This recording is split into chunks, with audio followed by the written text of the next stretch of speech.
जी, अस्सलाम वालेकुम, मैं हूँ नज़र अब्बास लंदन से। सर ये अभी सुबह उठे हैं इंग्लैंड के हिसाब से, कोई मेरे पास इस वक़्त अभी भी 10 बजे हैं, साढ़े 10 बजे हैं सुबह।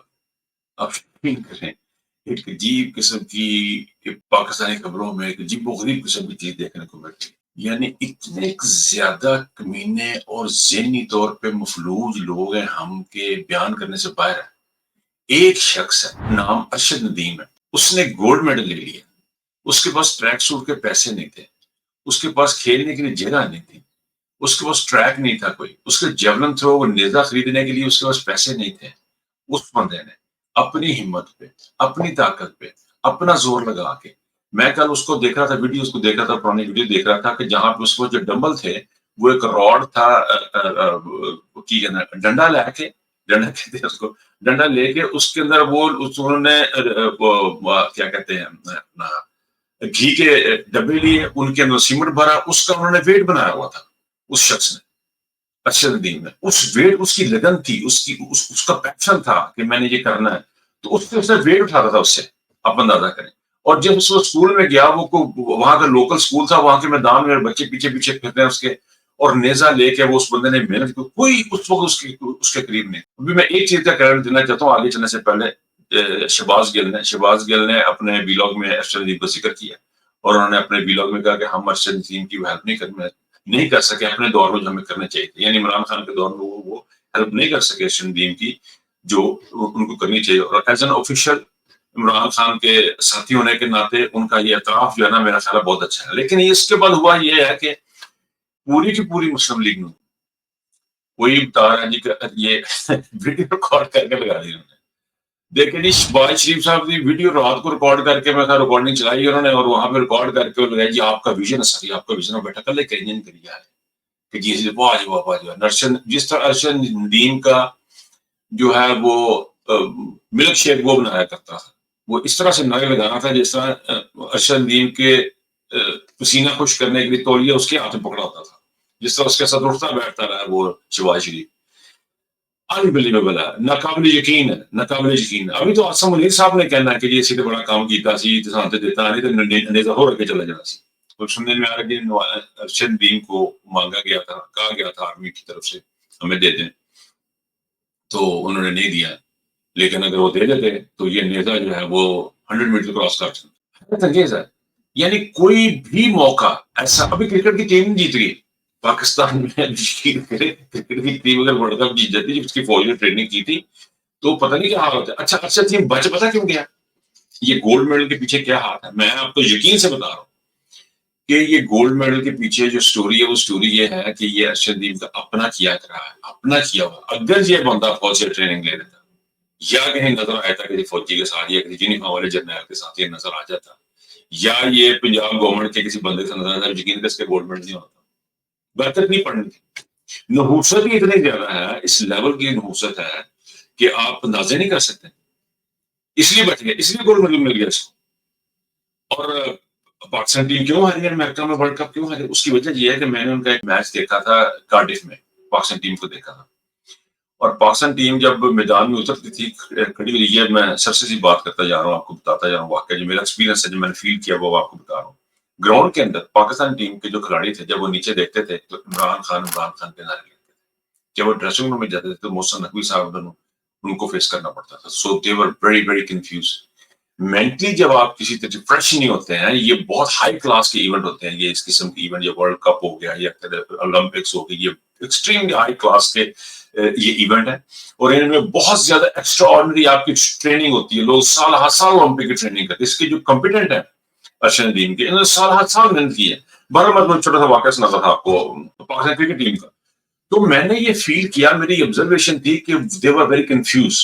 बालकनी में खड़े हैं, लोगों की तरफ देखते हैं, देर एक्सट्रीमली कंफ्यूज। अब वो लोगों में जाते हैं, जब वो ऑटोग्राफ देने के लोग आप इमरान खान की शर्ट आगे कर देते हैं, चीजें आगे करते हैं, अंदर जाते हैं मुस्लिम भी बैठा। तो ऐसी अनसर्टन माइंडसेट में वो कभी कामयाब नहीं हो सकते काफी खिलाड़ी। उनको पूरे मुल्क का एटमोस्फेयर जो ना वो उसके ऊपर असरअंदाज होता है, हमारे खेलों के ऊपर।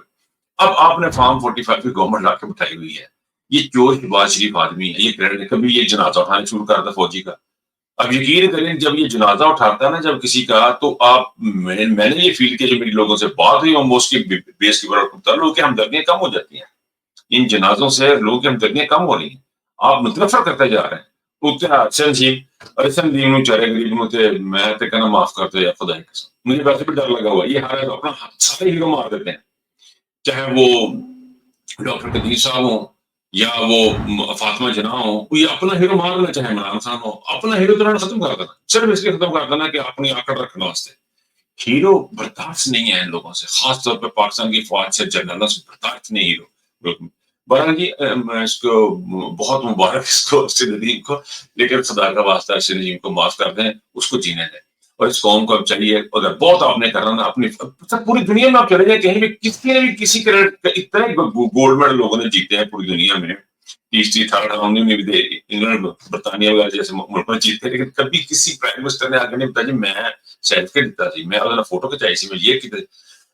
انبلیویبل، انسین، نہایت ہی گھٹیا اور ڈسکسٹنگ ایٹیچیوڈ ہے ہمارے پرائم منسٹر کا، ہمارے جو اوپر جو اعلیٰ حکام ہے ان کا، اس کی جیت کو سیلیبریٹ کرنے کا اس سے زیادہ گھٹیا اور گندا انداز کوئی ہو ہی نہیں سکتا پوری دنیا میں، جو کہ پی ایم ایل این نے اور موجودہ گورنمنٹ نے اپنایا ہوا.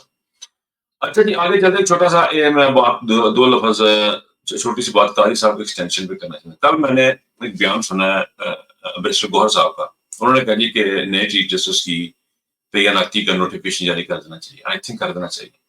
اس کو جو لٹکایا جا رہا ہے کیونکہ قاضی فائزہ کا جو نوٹس ہے وہ غالباً 80-85 دن پہلے آ گیا تھا، تو نئے چیف جسٹس کا بھی نوٹیفکیشن جاری کر دینا چاہیے، کیونکہ نئے چیف جسٹس کا نوٹیفکیشن جتنا لٹکایا جا رہا ہے اور جتنا اس کو ہو رہا ہے اس سے بدبو پھیل رہی ہے، توفن پھیل رہا ہے، اس سے انسرٹنٹی کریٹ ہو رہی ہے، اس سے پاکستان کے معاشرے کو، پاکستان کی سیاست میں ایک عجیب و غریب قسم کی چیز ہے، گند پڑا ہوا، کسی کو سمجھ نہیں آ رہی کہ ہم نے کیا کرنا. کبھی لگتا ہے کہ ایجنسیاں آپس میں لڑ رہی ہیں، اور قاضی صاحب بھی ایسے پہنچے بزرگ نے وہ بھی خاموش بیٹھے ہوئے ہیں کہ تسی کہہ دو کہ مجھے ایکسٹینشن نہیں چاہیے، تسی کہہ دو، وہ تو کچھ نہیں ہوتا، لیکن داؤ لگا کے بیٹھے ہیں. اس داؤ کا یہ جو چیف جسٹس ہے یہ پاکستان کی ہسٹری کا بدترین شخصیت ہے. ان کے دور میں جتنی لا قانونیت ہوئی ہے، جتنے لوگوں کو اریسٹ کیا گیا، ان کے ساتھی ججوں کو بلیک میل کیا گیا، ان کے ساتھی ججوں کے اوپر آئی ایس آئی نے، انٹیلیجنس ایجنسیوں نے ٹرائیاں کی ہیں، اور یہ کسی قسم کا کوئی بھی انصاف کسی کو نہیں دے سکتے. انہوں نے صرف انصاف دیا اپنی بیوی کو، اپنے بچوں کو اور اپنے آپ کو ڈیفینڈ کیا، کچھ نہیں کیا اس بندے نے. اس نے نواز شریف کو، شہباز شریف کو سر پہ ہاتھ رکھا، کچھ نہیں کیا. جتنی پاکستان کی تاریخ میں کرپشن کی سپورٹ قاضی فائز عیسیٰ نے کی ہے، جتنی سرپرستی کہہ لیں، سرپرستی جرم کی پاکستان کے اس سپریم کورٹ کے چیف جسٹس نے کی ہے، میرا خیال ہے کہ اس سے پہلے کبھی کسی نے نہیں کی. یہ انتہائی بدترین دور ہے قاضی فائزہ کا، اور میرا خیال ہے کہ گورنمنٹ میں اگر کوئی بندہ بیٹھا ہے، کوئی انسان بیٹھا ہے نا، اس کو اس چیز کو ختم کرنا چاہیے، جو کہ ویری ان لائکلی کہ وہ اس کو ختم کرنا چاہیں گے. وہ تو چاہیں گے کہ 4 دن اور کٹ جائے، لیکن یہ پاکستان کی تاریخ کا بدترین شخصیت ہے. دیکھیں اب ہر وقت لڑکا لگا ہوا کہ ہونا انجو ہو جائے گا، ہونا انجو ہو جائے گا، ہونا انجو. لیکن آپ کو ایک بات میں اینڈ میں جاتے جاتے کرتا چلوں، پاکستان کی اسٹیبلٹی کے لیے صرف اور صرف ایک چیز ہے، پاکستان کی عوام جس کو چاہیں اس کو حکومت دی ہے، اور رول آف لا. اس کے علاوہ آپ کے پاس کوئی چانس ہی نہیں ہے. لیکن جی وہ بات میں نے کر دی، بڑی آرگومنٹس کر دی، لیکن جنرل عامر کی تعیناتی کے بعد ان کو سفیر لگایا گیا دبئی میں، غالباً دوحہ سے کسی عرب اسٹیٹ میں، مجھے ایگزیکٹ یاد نہیں آ رہا. اس کے بعد مجھے لگتا ہے جس طرح یہ اپنے بندے بٹاتے جا رہے ہیں، جس طرح یہ گھیرا ڈالتے جا رہے ہیں، مجھے بہت ڈاؤٹ ہے کہ شاید یہ پاکستان کبھی اب صحیح راستے پہ چل بھی پائے. بہرحال اپنا بہت خیال رکھیے گا.